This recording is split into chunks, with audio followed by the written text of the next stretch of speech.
চোখ আমাদের শরীরের অত্যন্ত গুরুত্বপূর্ণ একটি অঙ্গ। চোখের বিশেষ যত্ন নেওয়া লাগে। কিছু ফল ও শাকসবজি আছে যেগুলো খেলে চোখের দৃষ্টিশক্তি বাড়ে। আসুন জেনে নিই সেসব খাবার সম্পর্কে। গাজর। গাজর খাওয়া চোখের জন্য খুব ভালো। এতে বিটা ক্যারোটিন নামক এক প্রকার যৌগ থাকে।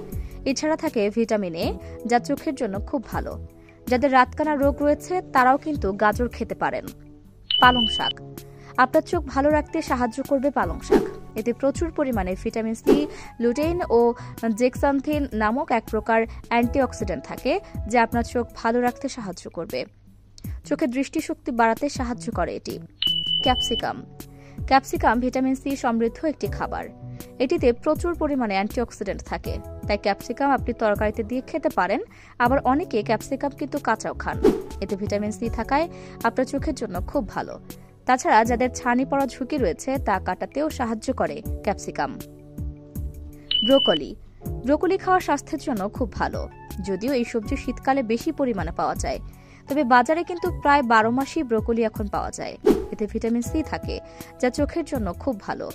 ফ্রি রেডিক্যালের ঝুঁকি কমাতে সাহায্য করে। যাদের চোখের ছানি রয়েছে বা চোখের নানান সমস্যা রয়েছে তা কমাতে ও দৃষ্টিশক্তি বাড়াতে ভরসা রাখতে পারেন একটি ব্রোকলির উপরে। মিষ্টি আলু।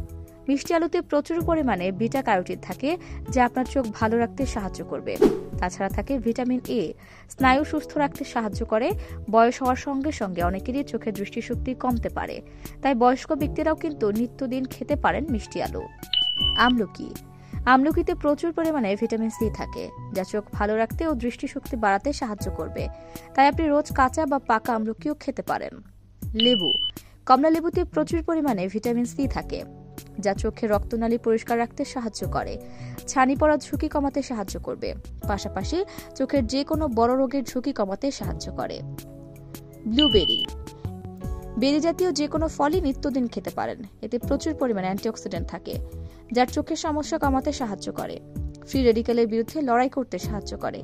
তবে যদি আপনি অন্য কোনো রোগে আক্রান্ত থাকেন তাহলে এসব খাবার খাওয়ার আগে অবশ্যই চিকিৎসকের পরামর্শ নেবেন।